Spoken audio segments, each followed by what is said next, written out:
people might think, well, you're a survivor. No, I'm not a survivor. I'm an overcomer. If you would look up the difference between an overcomer and a survivor, an overcomer is to gain victory, to win, to conquer. I plan to overcome by any means. That's what I am. And a survivor is a person who continues to function or prosper in spite of opposition, hardships, or setbacks. As an overcomer of a 17-year breast cancer survivor, I'm an overcomer, not a survivor. I'm an overcomer of domestic violence being raised up in a home where violence was everyday occurrence. When I was young, my mother married a stepfather who was alcoholic, and I was raised in an abusive home. Me and my 5 brothers. It was pretty rough, especially during the holidays. And at Christmas time, when all the other children, my classmates, was getting ready and talking about the Christmas holidays, all the fun they was going to have, all the gifts they was going to have, the family that's going to be coming over for the opening of the gifts and family get-togethers. And they were all excited about going home, not me. I was just as soon as stayed in school because I knew what was waiting for me when I got home. Be a week of beatings, stepfather drunk, would be scared to make any noise, try not to draw attention to us. When I rode the school bus, I would watch my classmates get off and go in their home. I would pretend I was them. I would be going into their home, being the one with the enjoying the family, the laughter, coming down on Christmas morning and seeing all the gifts that they would have, and mostly the love that they had in their home, and not have to worry about whether or not you're going to get slammed up against the wall or beaten just because you didn't do something right, whatever it might be. You wouldn't even know what it would be. During the summer, it'd be vacation holidays. My stepfather worked at the mill where they get a week off. He would not only take the week off, he'd take another week off to sober up. And during the week that he was drunk, he would be beating my mom, slamming her up against the wall, my brothers. We try to stay out of the way. When I was 15, I was outside. My stepfather was out sitting in a chair. And I looked up, and I saw him standing up with his fists and all. And I said, oh no, what have I done wrong now? Or what didn't I do?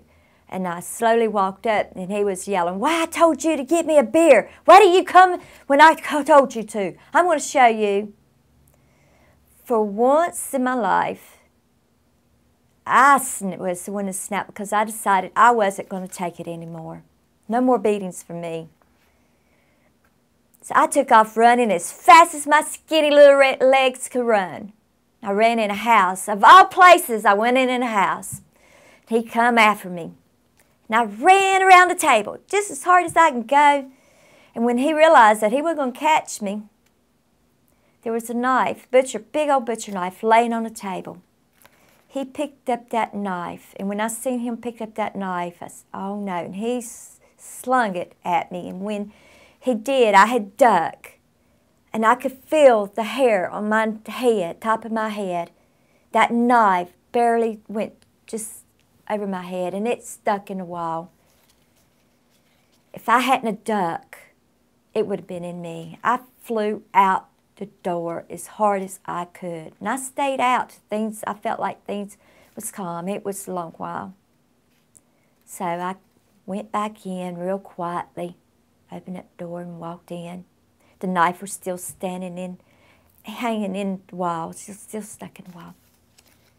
I went in, he was passed out on the bed. At that moment, I was thinking, it's him and me. Next time, he might not miss. It was a moment of survival. I took that knife out of the wall and I walked over there to where he was laying down. And I raised up with that knife. And I didn't do it. I felt like the Lord was with me at that time. If he had not been with me at that moment, the outcome would not have been what it would have been. Because he would not have been alive and my life would have been changed. I turned around, I walked out, I laid that knife on the table, and I walked out the door and I stayed outside. Things was pretty calm the rest of the day. That next day, I mapped me out a plan. I went next door. I borrowed some money and told him my brother, oldest brother that worked, wanted it. I called a cab. I knew how much it was going to take. I'd already checked on what a cab cost to the bus station and how much a bus station would cost to where I was going. And that night, I called my brother. He lived in another state, and I says, hey, come to the bus stop and get me. What? You said if I ever needed you, you'd come and get me. I said, I'm here at the bus stop. Come and get me. Everything I own fit in a Food Line bag. This is back in the 60s, late 60s, early 70s, and Food Line had these big bags. All of my clothes, all of my belongings in that bag. He come to the bus stop. He picked me up. He said he was feeling kind of weird picking up a young girl. Everybody at the bus stop, it's late at night, around 11 o'clock, and everybody was staring at him. So we left his home. 80% of runaways are from domestic violence home. The North Carolina Domestic Violence Coalition and the Alabama Coalition states that 80%, that's a lot of children. If I would have had a place like the Hess house to come, it was so warm and inviting. When I walked into the lobby, I did not feel like I was in a lobby. I felt like I was in a cozy home that I could grab a book, relax, cuddle up on the couch and not worry about what's going to happen. Children who live with domestic violence and abuse situation, they do not do well at school. They're scared to speak out. They've been taught, do not open your mouth. You're going to get knocked up against the wall. With the Terrie Hess house, that it would make it easier for children to have a place to go. For teens that's living in the situation, to be able to have a place to call and to come when there is stress and they need a place. Today is just the start of an ongoing issue in Rowan County with the child abuse. It's an honor to be here with the program making progress the way it has.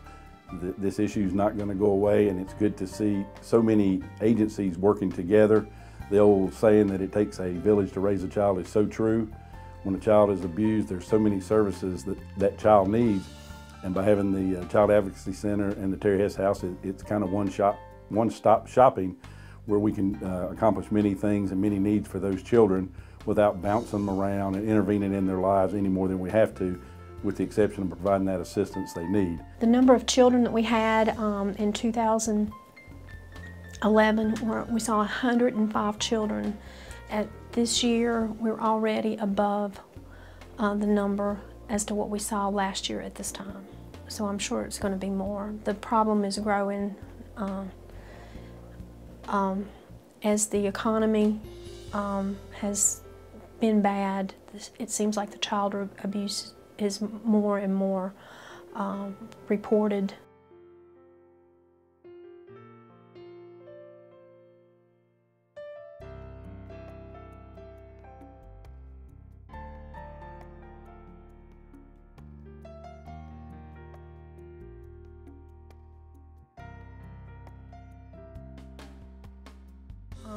When they come in here, they're very, very scared. They don't know what's happening. They've already been through a trauma situation with what has happened and the reason why they're here. After a while, when they come and visit and they go through therapy here, they see this as a happy place. A lot of times it's hard for us to get the children to leave, but we like that. We want them to feel comfortable here. And we want them to have hope and be part of their healing process. And that has happened. We have some good stories. Our numbers are growing. We have some needs. We're outgrowing our facility. And my dream is to have a true Terrie Hess house. We're actually housed in an old doctor's office, and to actually have a house that has rooms, a playroom, a room that we can talk with parents in. We're running out of space here, but that would be my goal, a true Terrie Hess house.